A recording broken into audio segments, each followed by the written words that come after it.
본래 인간은 태어날 때부터 남들보다 뛰어나고 싶은 욕구가 있습니다. 그래서 누구나 마음 놓고 경제활동을 할 수 있는 시장 경제에서 진정한 부자는 옆집에 사는 사람보다 딱 10만 원 더 버는 사람이라고 하죠.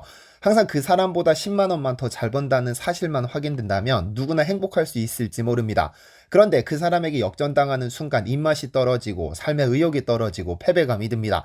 그래서 그런 것일까요? 30여 년 전부터 한국이 몇몇 분야에서 일본을 앞지르기 시작하면서 일본인들의 열등감은 최대치에 이르렀습니다. 대한민국의 어떤 것이 잘 되기만 하면 사사건건 시비를 걸며 깎아내리기 바쁜데요.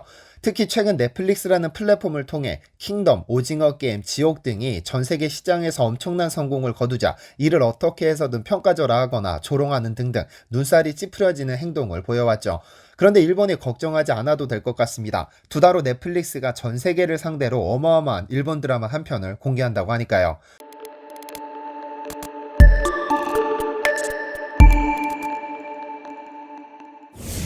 안녕하세요. 디스멘터리입니다.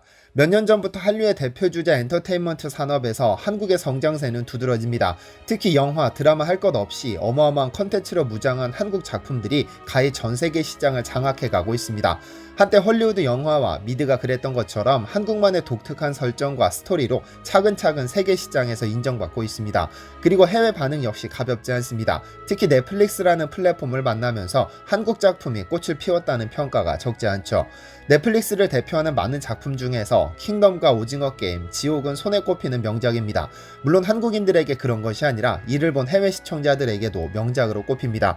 보통 지상파나 조금 개방적이라는 종편에서조차도 쉽게 다룰 수 없는 장르물을 넷플릭스가 투자해 드라마로 만들면 만드는 족족 히트를 기록합니다. 최근에는 오징어 게임에 이은 지옥이 독특한 설정으로 세계 시장을 휩쓸자 영국 가디언은 10년 뒤에도 회자될 어마어마한 작품이 탄생했다며 극찬을 쏟아내기도 했는데요. 그런데 일본이라는 나라는 한국의 입장에서 보자면 상당히 특이한 케이스입니다. 11월 30일 기준 일본 넷플릭스에서 영화 드라마 관계없이 선정되는 탑10 순위에는 1위 지옥, 2위 오징어 게임, 3위 연모, 4위 진심이 좋다, 5위 사랑의 불시차, 7위 초면에 사랑합니다, 9위 이태원 클라스까지 총 7개의 한국 드라마가 장악하고 있습니다. 그야말로 일본 우익들이 그토록 두려워하는 한국 문화 식민지 현상이 적나라하게 증명되고 있습니다. 일본에서는 예전부터 우익들을 중심으로 한국 깎아내리기에 혈안이 되어 있지만 일반 시민들의 반응은 전혀 다릅니다. MZ세대들은 정치적인 관계는 전혀 관심 없고 오로지 자신들의 눈과 귀를 즐겁게 해주는 한국 드라마들이 좋습니다.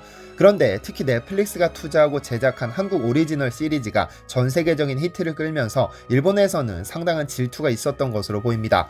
오징어 게임의 인기가 범상치 않게 진행되던 10월 29일 일본 니혼게이자이에는 서울 지국장 스즈키 쇼타로의 오징어 게임이 보여주는 일본의 잔영이라는 칼럼이 게시됩니다. 그 칼럼의 핵심은 오징어 게임에 등장한 무궁화 꽃이 피었습니다 라는 게임이 일본에서 유래됐으며 딱지치기, 구슬치기 등도 이름만 다를 뿐 일본에서 유행하던 게임들이라면서 어떻게 해서든 숟가락 얹기에 나섰습니다. 이에 서경덕 성신여대 교수는 일본이 부러움의 열등감을 표출하는 것이다. 만약 이런 주장이 전부 맞다고 하더라도 이 놀이문화를 가지고 전 세계적인 열풍을 불러일으킨 건 한국인들이라며 동시에 이러한 억지 주장은 도둑놈 심보라고 일침을 가했습니다.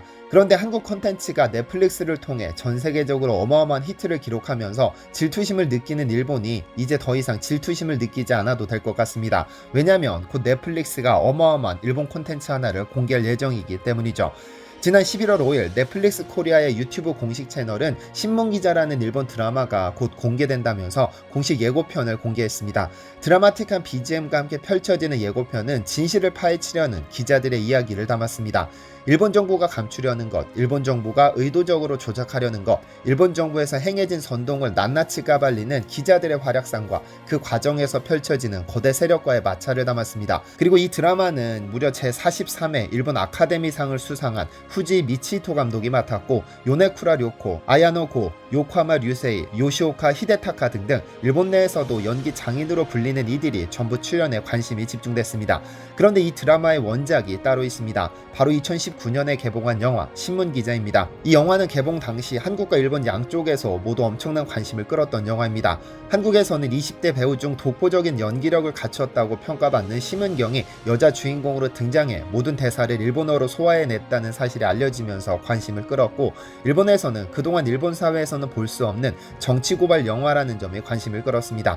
그런데 이 영화가 개봉될 당시 일본 총리로 재직 중이던 아베 총리는 극도의 예민함을 보였습니다.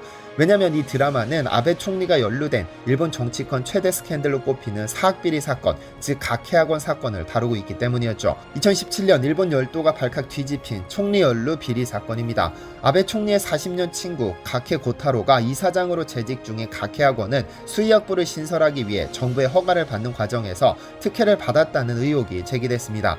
일본 내에서는 수의학부가 신설되는 것이 무려 52년 만의 일이라서 상당히 특혜 의혹이 제기되었는데 아베 총리가 허가 과정에서 영향력을 행사했다는 의혹이 제기되었죠. 또한 아베 총리의 아내 아키에 여사가 가케학원 계열사의 유치원 명예원장을 맡고 있다는 사실이 알려지면서 아베 총리의 정권을 위태롭게 만들기도 했었는데요. 이미 1년 전에 모리토모 사학 스캔들로 곤욕을 치른 뒤 곧바로 또 다른 사학 비리가 터졌기 때문입니다. 모리토모 스캔들은 아키에 여사와 가까운 지인이 이사장으로 있는 모리토모 학원이 2016년 6월 쓰레기 철거 비용 등을 인정받아 감정평가액보다 8억엔이나 저렴한 가격으로 국유지를 사들였는데 이 과정에서 아베 총리 부부가 영향력을 행사했다는 의혹입니다.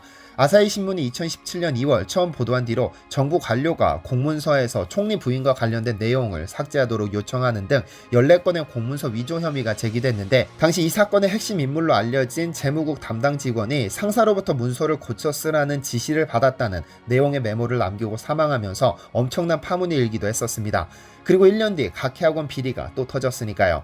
어쨌든 이 드라마에서 심은경 배우는 한국계 어머니와 일본계 아버지를 둔 요시오카 에리카 역을 맡았는데 참 특이한 상황이기는 했습니다. 일본어로 연기해야 할 일본인 기자 역할을 일본인이 아닌 한국인 배우가 맡았다는 점이 평범하지는 않았으니까요.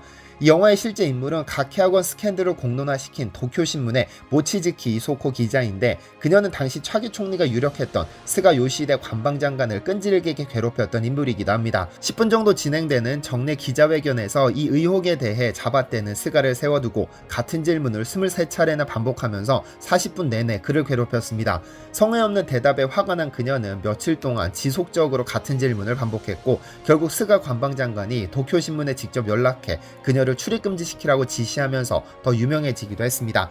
사실 일본에서는 이렇게 정치적인 스캔들이 발생해도 크게 이슈화하지 않는 나라로 유명하기 때문에 이 사건을 영화한다고 했을 때 상당한 어려움이 따랐다고 했습니다.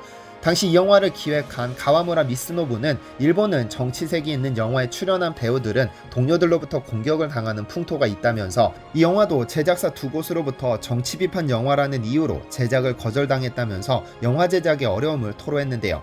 그래서 평소 아주 좋아하는 심은경이라는 한국 배우가 한국계 어머니로부터 태어난 기자 역할을 맡게 된 것입니다. 처음부터 일본인 여배우는 염두에 두지 않았다는 감독의 말도 사실이기는 한 듯합니다. 그리고 심은경은 이 영화에서 모든 대사를 일본어로 소화해냈는데 대단한 성과를 거뒀습니다. 제43회 일본 아카데미 시상식에서 여우주연상을 수상했는데 일본 아카데미상이 생긴 이래로 최초의 외국인 여배우 여우주연상이었습니다. 그런데 여기에서 의문이 드는 것은 이 영화는 분명 현재 권력을 공격해야 하는 내용인데 어떻게 이를 개봉할 수 있었냐는 점입니다. 분명 배급사는 아베 총리의 비리를 까발리는 영화를 배급했다가 이후 어떤 보복을 받을지도 모르는 상황이니까요. 그런데 일본의 1위 유통기업 이온그룹이 등장했죠. 우리에게는 미니스톱이라는 편의점 브랜드로 잘 알려져 있습니다. 이온그룹이 정치권의 눈치를 보지 않고 배급을 담당할 수 있었던 것은 이온그룹을 이끄는 삼형제 덕분입니다. 연매출 93조 원의 이온그룹의 첫째 오카다 모토야는 현재 이온그룹의 회장이며 차나 모카다 가스야는 전 민주당 대표를 지내며 아베 총리의 정적이었고 막내가 이 영화의 배경이 된 도쿄신문의 간부입니다. 소위 영화가 만들어지고 배급되기에 이보다 좋은 백을 가진 기업은 없었던 겁니다. 어쨌든 영화는 개봉 한 달 만에 손익분기점을 넘어섰고 40만 명이라는 관객을 동원해 정치 비판 영화의 새 장을 열었다는 평가가 부여되기도 했는데요.